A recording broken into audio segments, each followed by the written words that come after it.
Hello, everyone. Welcome to Focus On. My name is Catherine Hecht. I'm the Executive Director of the Alexander Valley Film Society, and I am sheltering in place here in my home in Cloverdale. We have a terrific show lined up for you today. Our guest knows a thing or two about scripted television. He has had a hand in some of the most amazing television, profound storytelling that we've seen in the last few years.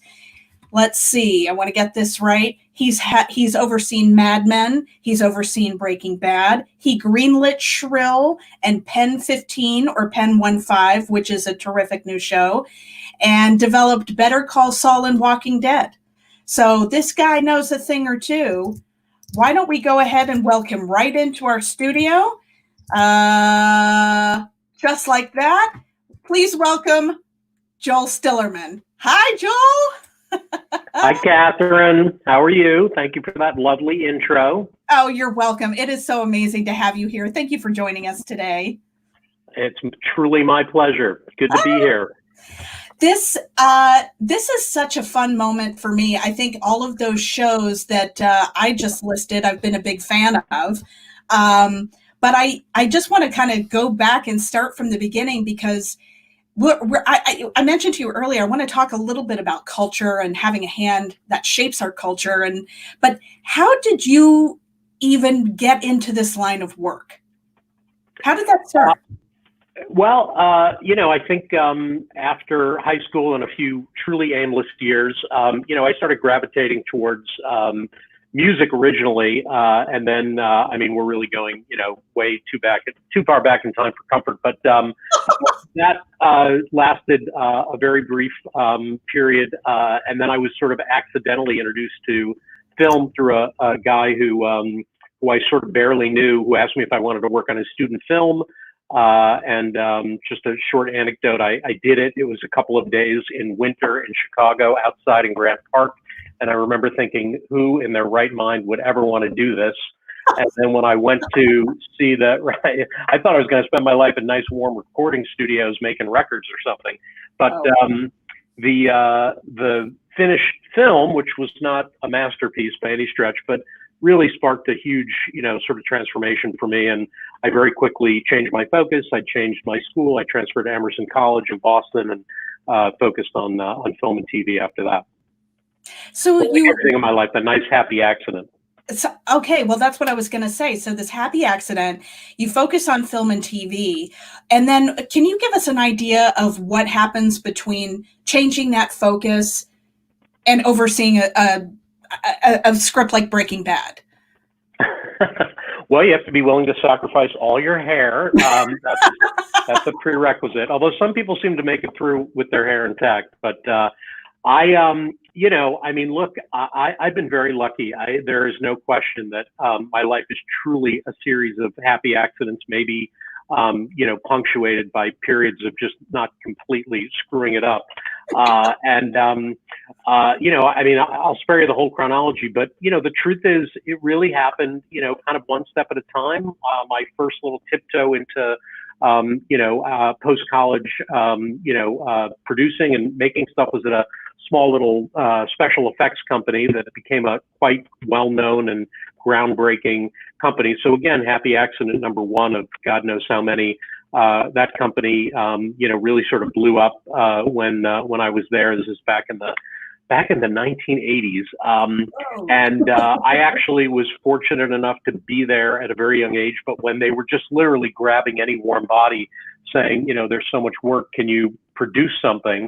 And, I was so completely without, fear or inhibition. If I knew now what I knew then, I might have said, maybe not. But of course, I was just naive and cocky. So I just jumped in. And, it started with literally a 10-second insert in a Raisin Nut brand commercial. And within a couple of years, I was producing, some decent commercial work, things, outside of the commercial world, a couple of, music videos, and I actually did a Madonna video way back when. And then the road just starts twisting and turning. I mean, again, I'll spare you the whole chronology because we'll never get to another question. But, you just sort of continually put one foot in front of the other. And I have to say, if there's one, major kind of theme. It's that I always sort of just took the turn that seemed most interesting to me. So music videos, led to a job at MTV. I met a person at MTV that led to a job, or me quitting my job and starting a company to do movies. I'd never made a movie in my life. I'd never even worked on a movie the day that I started a film company. So, if I went through the whole thing, you would detect a theme. It's, it's just taking some chances and following the stuff that you really love. I think that's an excellent theme, especially today. Yeah, I mean, plan, if you want, but planner beware, I think is a pretty good rule of thumb. Can you identify a couple of ways that producing has changed for you over time? Like even logistically, brass tacks. What is something that's different from the 80s to now? I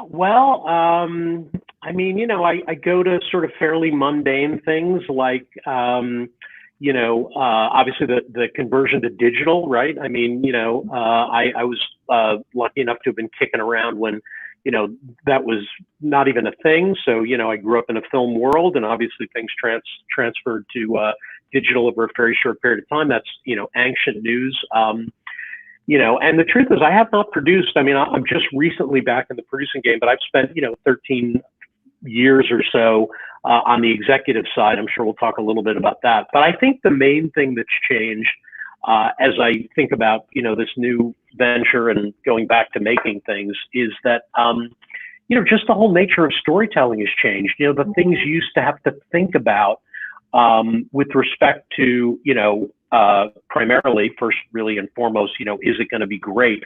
But then, is there a buyer for it? Is the, the market was one thing, you mentioned the 80s. So yeah, sure. Let's go back that far. It's obviously transitioned, progressively over that time in a significant way.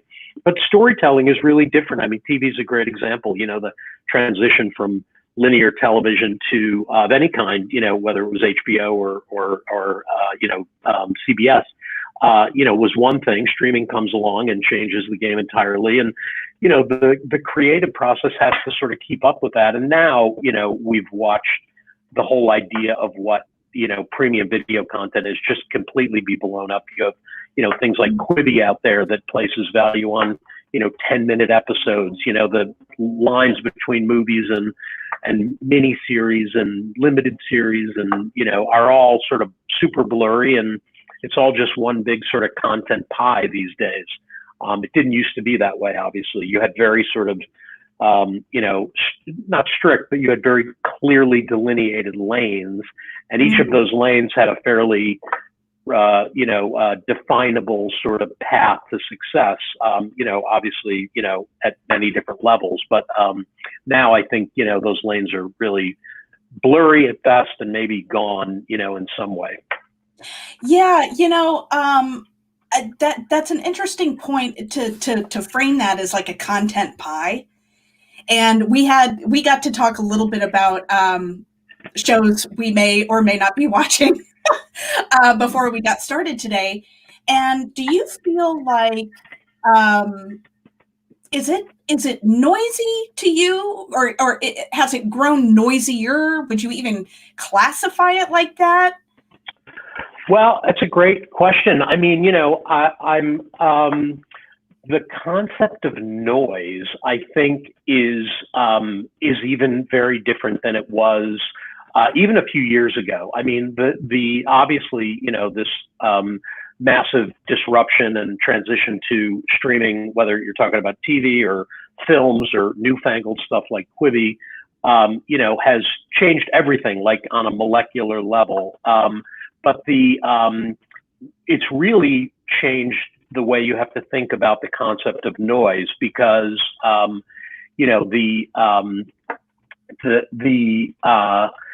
the big transition that happened when streaming came along is that those services, they're really their secret weapon. There is no literal secret weapon, to the extent that they have stood out and and facilitated this massive disruption of traditional distribution media is that it's personalized, right?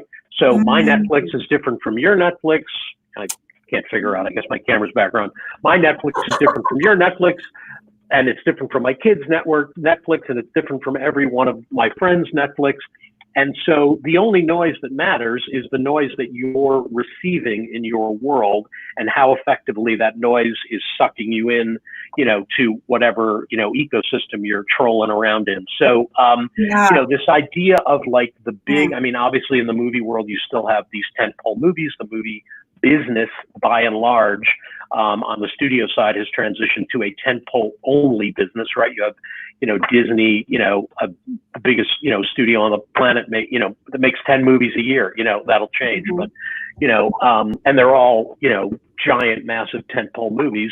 And they put, 4, 5, 6 movies, over the $1 billion mark in a single year. I mean, that's insane. So that noise still matters, but everything below that is really sort of fighting to be heard by the individuals who are seeking it out. So this mass market noise, this sort of broad cultural noise, is a concept that I think, again, is still around, but maybe not for long.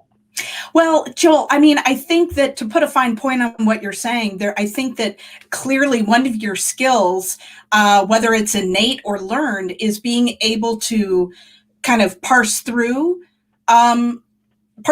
some of that and to be able to identify something that clearly resonates with you, but that you also have an understanding will resonate with a broader audience. And I want to talk about that a little bit. I want to talk about having a hand shaping culture and being a part of the cultural zeitgeist from your side of the table. And feel free to talk about it too. Like if with or without ego, like I think it's something to really celebrate, but I also think it's something that's really interesting. And what's that been like for you? Well, look, I mean, it's there's everybody who works in this business knows that there's nothing, the drug, not literally, but the metaphorical drug that we're all on is, attention. Sadly, we're all attention starved, probably slightly narcissistic people. And so, the thing that you covet most is when you can actually, look at something on, some day in a conference room or now in your home office, wherever, and, and then, push that thing up the mountain, hopefully as quickly as humanly possible. But, even under the best of circumstances, it takes a lot of time to take a raw idea and turn it into something these days. But when it comes out the other end and the world pays attention, there's nothing better than that, right? I mean, that is just why you do it. You have this sort of innate need to, share things. And, you also, are playing a game, where the sort of reward, both, business wise and, intellectually is, how effectively can you, make something that, as many people as possible will watch. That's, an incredibly heady thing.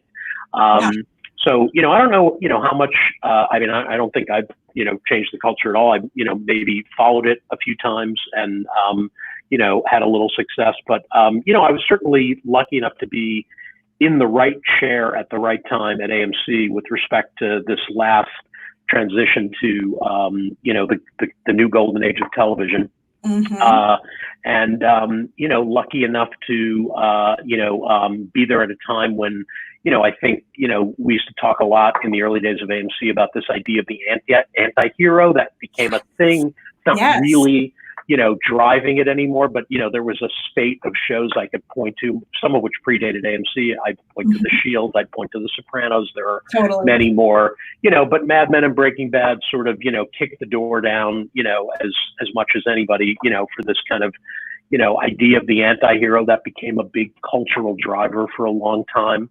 The Walking Dead, for lack of, love it or hate it, took a genre that had been around for decades, really more than that, probably if you go back to White Zombie, probably close to a century at that point. And, but, reinvigorated it for a whole other, audience. And when you start, when you do something and then you start to see it mimicked in TV commercials in the Super Bowl. It's not even your commercial. It's some brand that says, hey, you should jump on the Walking Dead bandwagon. That's a pretty exciting little phenomenon. We pretty much spend our whole lives chasing that little thing. And if you're lucky, it happens, once. Yeah. And you've seen it happen a couple of times, which is so rad. It's so rad. So any surprises for you in there? Was there something that really caught fire that you just thought, oh my God? Well, since we're on the subject, The Walking Dead was a surprise for sure. I think we knew it was not pure, gut instinct that led to, the idea of supporting, that show. And by the way, that show doesn't get to the finish line without people who were working for me, pushing for, a month going, you have to read this thing, and then people who I was working for going like, okay, well, this seems a little crazy, but we'll take a flyer. But the idea that it was going to become a big, sort of global phenomenon, you can have that dream, but you better keep that dream in check because, it's really, extremely unlikely that it's going to happen. And when it does, if you're, unless you're completely deluded, you're probably a little surprised. Obviously you're happy, but it's just, there's some alchemy to it, Catherine, that, you can't create. You have to get a little lucky and you have to, catch, the culture at the right time. And, a whole lot of other things have to go right. But, it's, when it happens, it's a remarkable phenomenon. Yeah. So, I want to talk for a minute about Shrill, and is it Pen15 or Pen15? It's Pen15. Pen15. Okay. So, in particular, I want to talk about Shrill because you mentioned that the way you just put it, something like maybe you followed the culture, like rather than having a hand in it, you followed the culture. And those particular shows, being female-driven narratives, were so interesting. And also to put Shrill on TV at this moment. I think there's really something to that. As a woman of size, I just want to say how important I think that was to actually have that representation in scripted television and for all to see. And I'm sure but the entire, body positive, fat positive community kind of lost their minds and got to indulge in a lot of great arguments about it and celebrate it. But can you take us to those moments of what it means to greenlight a project like that? Sure. Well, the first thing I have to do is disclaim, just generally, I was at Hulu for a very brief time. So yes, I greenlit both those shows and a few others that I'm proud of. There's a show called Rami. Maybe it'll come up or not, but if anybody's watching, I would say, please go watch it. But Shrill, like everything that I, had a tiny hand in at Hulu, existed when I showed up. It hadn't been greenlit. It was in development. You have to be somewhere for, a few years at least to really sort of see your own, the stuff that your fingerprints are on, come to fruition. So Shrill was one of many projects in development by the excellent scripted team there. And, it did not take, again, a genius, to look at that piece of writing, just take 80 out of it per second, and say this is just a really fresh piece of writing, and to your point, with a very strong cultural rationale, to make it. Then you put 80 in the mix, who's obviously such a, tremendous comic talent, but, and now we know has these great acting chops also. Mm-hmm. And, it sort of really was, a no-brainer. And of course at Hulu, I maybe, we can go down this rabbit hole or not, but, there are all sorts of levels of analysis that, lead you, to those decisions that have to do with, all the data that you're getting at a streaming service, as opposed to just, what's my brand and do I really believe in this and, have I read? But Shrill was, an easy one because, it was we had to shoehorn it in to her hiatus on SNL, so it was a short episodic order, which just means, you're slightly less nervous about blowing a, large amount of money by any standard. And, but I mean, that show was a pretty easy decision to greenlit. And like I said, the people at Hulu who, predated me, and many of whom are still there, had done a great job of, cultivating it so it was ready to go. That's so great. So now, okay, can you tell us a little bit about, am I saying this correctly, Content Superba? That was perfect. Oh, good. Tell us about this. Yeah, of course. There's not much to tell. I'll keep it brief. After 13 years, I think, of being on the executive side, which I love, by the way. I've had, over my weird sort of twisty turning career, I've been on the executive side a bunch of times. But when I found myself at another crossroads a couple of years ago and thinking about what I wanted to do, I just looked out in the market and I thought, man, it might be the right time for me to go back to producing. It was my first love. Like, nothing has ever, on just a human emotional level, nothing has ever moved me and engaged me and, created more of a reason to get up in the morning than making things. Right now, I've loved being parts of these teams as an executive. I've loved building teams. I've loved being part of executive teams, but you don't get the same thrill as I found this thing in a basket, on somebody's doorstep. I took it in, I nurtured it for, years and years, and then, made something that I'm proud of. That's just a unique level of satisfaction for me, by the way, not for everybody, obviously.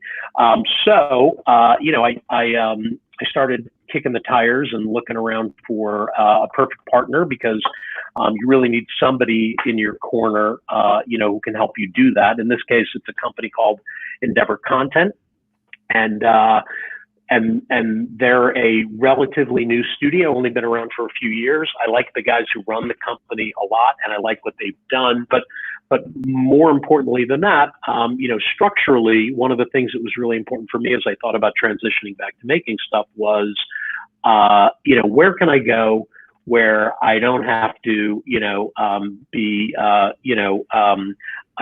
genius to figure out how to, discuss scripted TV, which I always knew was going to be the focus of the company, but also, I want to make some other stuff, documentaries, doc-series, and I truly, on a personal level, like to get back to making some movies.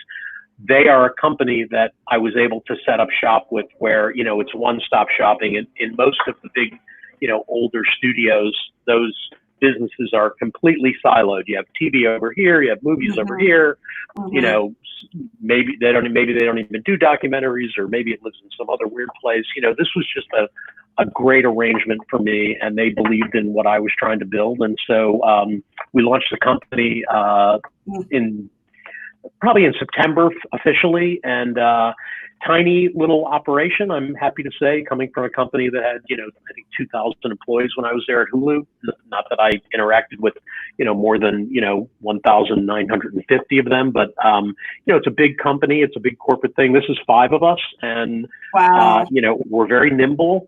And, and the thing that you learn to covet the most, Catherine, I promise I'll end this long-winded answer, is, autonomy. I mean, that's really what you want. You want to be able to say, oh man, I found this show about this blue water bottle this morning, and I really want to make this. And then be able to, at least get that process started. I still can't make a show without somebody like Netflix or HBO or Amazon or Apple saying yes, but I could decide to make that, show tomorrow and push the ball pretty far down the field before I needed to go out and find a partner. And that's a beautiful thing. That's the best situation I could hope for. That is great. I just think it's incredible that you've gotten to take it full circle, and now you're kind of coming back to what you love. And I think, in all of the work that we do with young people at the Film Society, we really talk about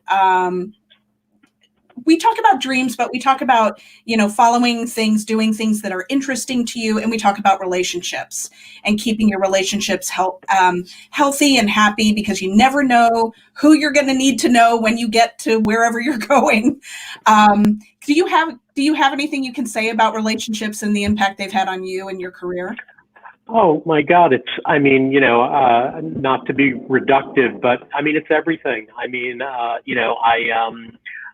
can look back and isolate a handful of people who literally could, take, partial or complete responsibility for my, career development at certain times. And I'm happy to say all of those people are still, very close friends of mine who I still interact with personally and professionally.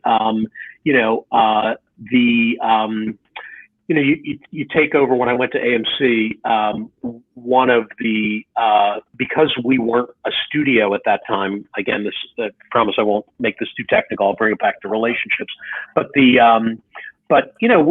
as a network, you're sort of buying the shows. I mean, the creators and you're dealing with people, but you are sort of detached from that process a little bit. And once we started to build a studio, you realize that, what you're really in, no matter what sort of, part of the business you're in, if you're, sitting in the big chair and buying stuff for a big network, or if you're running a studio, or if you're, a little, back to being a little indie producer, it all comes down to who's that writer that I met when they were, a story editor level or a writer assistant level person. They came on to, maybe it was Mad Men or Breaking Bad, 7, 8, 10 years ago. And now, we've staffed them on a couple of shows and they're ready to, step out and, and do it, from the head of the table for the first time. The relationships with agents and managers and everybody who's responsible for the, ebb and flow of material out there is incredibly important. I mean, and most people will, there's plenty of jerks in this business, but I'm sure there's plenty of jerks in every business. But, I mean, it's hard to get to the finish line in any way without having cultivated a lot of relationships, which takes a lot of time. And, if you don't treat those as your most valuable asset, your potential is capped for sure. Oh, that's a great way to put it. Listen, we're coming up on a half hour of your time, and this is such a treat. I mean, I honestly could sit here and chat for probably another 2 hours easy. So any parting thoughts on current situation, right? So here we are, things are shut down, conflicting messages about when we'll be able to go into production again, when theaters are going to open again. I mean, here we are, we're using a talk show on Sundays as part of our programming. No one knew that was coming. Right. So for you and professionally, any top of mind thoughts as to this particular quagmire? Quagmire is a great word. I mean, look, there's starting to be some documents floating around, some drafts, some that are a little more formal with respect to just creative and how creative's production and how production is going to, come back. You won't be surprised to hear it's sort of geographically a little scattered, right? Some places are actually back up and running. I don't think any place in the U.S. is yet. I could be wrong, but I don't know of any major production centers that are up and running yet. Most of the industry, I think, in a very coordinated way, by the way, in a way that, I think we'd all love to see the country responding, is, trying to figure out what it will mean. And, the truth is, I think that the real answer to that question is going to be extremely complicated because all different kinds of shows play by all different kinds of rules. And, a traditional film set for a scripted, piece of content, movie, TV series, limited, whatever it is very, very hard to, imagine, without, some pretty rigorous protocols at this point. We all know that, down the road, something's going to, get us out of this quagmire, in a more profound way, like a vaccine. But it's unclear right now what the timing is, so that from a production point of view, I don't have anything resembling a date. I think a lot of people are chomping to get back to work, and a lot of people are looking for solutions for how that can happen. And like everything else, I think it'll be a bit of a staggered process. As far as the market is concerned, weirdly, last few months would have been a great time to own Netflix stock, for instance. I'm not giving stock tips, but Zoom also, right? Yeah, but we've all seen what's happened to these streaming services. When consumption goes through the roof, it's good for business, and they've as have many, sort of Disney Plus, another great example. Like, I think Disney would love to not be dealing with Corona, but if you just looked at Disney Plus, without the, impact on the rest of that massive company, probably it was almost weirdly a good guy. So for people who are interested in selling and making stuff, I think the market's going to be pretty healthy for the next few years. It's only accelerated the transition to streaming. We all know what's going on there. It's probably only a matter of time before most of us get most or all of our content through streaming services, but or some sort of a nonlinear platform. But I think all of us would like to have not had this, but weirdly, the TV business, I think, will be okay. The movie business, whoa! That is a whole different kettle of fish, and there was some massive strain on the movie business, before this started, with respect to, distribution, digital, theatrical, whatever the hybrid model is. You've seen flare-ups between the exhibitors and the studios over, how they position, certain things that they move to digital release, because there literally is no theatrical release now. And what that's going to look like when it all settles is, I'd love to give you a thoughtful, profound answer, but I swear, Catherine, it's anybody's guess. It's going to be another big shakeout that's going to have some winners and losers, I'm sure, but it will not be the same. Yeah. Yeah, absolutely. It's going to be an interesting time. That is faux show. Yeah. Well, listen, we're going to take us out on a lightning round here. Let's see. Let me pull up my data. Okay. Good thing I had my espresso. Yes. Oh, okay. Well, that was the first question. Coffee or tea? Oh, coffee. Yeah. Espresso or drip? I had an espresso right before we started, just because I didn't want to nod off in the middle. Although you're a great moderator, Catherine, I want to say I definitely would have stayed awake without the espresso. But yeah, mostly it's just a good old fashioned cup of coffee.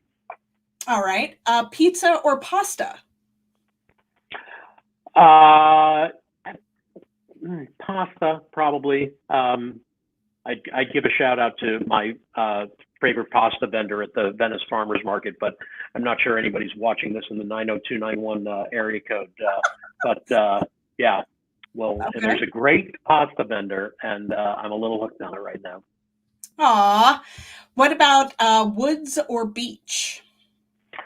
Well, I live at the beach now, and if you'd asked me 2 years ago, I probably would have said woods. But I have a new love affair with the beach, having moved to the west side of Los Angeles, and I'm down there all the time, and I really find it an astoundingly great place. So yeah, I think I'm squarely in the beach camp. Cool. All right, and then one last one: avocado toast or bagel and schmear? Well, culturally, I don't think I could ever, bump a bagel, a good lox and bagel or a bagel and schmear out of the top spot, but I haven't eaten many lately. I will say LA, I love you, LA, for anybody who's watching, but, bagel game, not strong, yeah, it's rough. So, yeah. While I'm in LA, maybe it's avocado toast, but deep down, Catherine, I'm a bagel guy. Got it. Well, listen, thank you again for being a part of this, and for just taking a little time and sharing with us your experience. And a big shout out to A big shout out to Renee Finelli and Sue, your lovely wife, for being such good friends and for sharing you with us. So just awesome for you to be here. Joel, is there anything you'd like to say in parting to a mentee or somebody that you've been working with, maybe one of these writers that took an episode that maybe it's time for them to be at the head of the table, even in general, anything you'd like to say? I mean, I don't know that I have anything profound to say, but I'll say some things that probably many others would say, which is, take risks. Everything I've ever done that's been worth anything has, kept me up at night, or more severe, had me curled up in the fetal position for weeks and months. It never gets easier, but it's clearly where the good stuff happens, and you will fail, and don't let it throw you off your game, because that's where you learn, and that's how you figure out the mistake that you're not going to make the next time. I sometimes joke that if I'm half decent at this, it's only because I've made more mistakes than anybody can probably calculate. And so, some of it is just, you stick around long enough, maybe, you start, picking up a few things. But, those two things, take risks and don't be afraid to fail, are, sort of time tested, and, they're true today. They were true 30 years ago. They'll be true 30 years from now. That's where the reward is. And that's where the joy is, frankly. I mean, you got to have a stomach for it. So, grab yourself some, Alka-Seltzer or Pepto-Bismol, or your stomach calmer downer of choice. But yeah, it's definitely, playing it safe is not where the fun is, and it's not where the great stuff happens. I love it. Perfect way to go out. Thank you so much for joining us today. Wishing you and your family a safe, continued shelter in place, quarantine, whatever it's going to look like. And hopefully we'll get to meet you in person real soon. Catherine, thank you. You're a great host. You're great at this, and good luck with the festival post, pandemic. And it was a pleasure. Happy to do it. Thank you. All right. We'll talk to you soon. You got it. So for the rest of you, thank you so much for joining us today. This has been just such a treat for all of us to take a little time and meet friends, neighbors, connections, make new relationships, foster old ones. Speaking of which, next week we're going to have Annabelle Atanasio, the director of Mickey and the Bear, which was a breakout hit in last year's film festival. Mickey and the Bear, be sure and check it out before we talk with Annabelle next Sunday at 2 p.m. And you can find us on any one of these channels: Twitch, Facebook, YouTube. We're on all of them, coming at you live from this computer to yours. Have a safe Sunday, happy Memorial Day weekend, and take good care.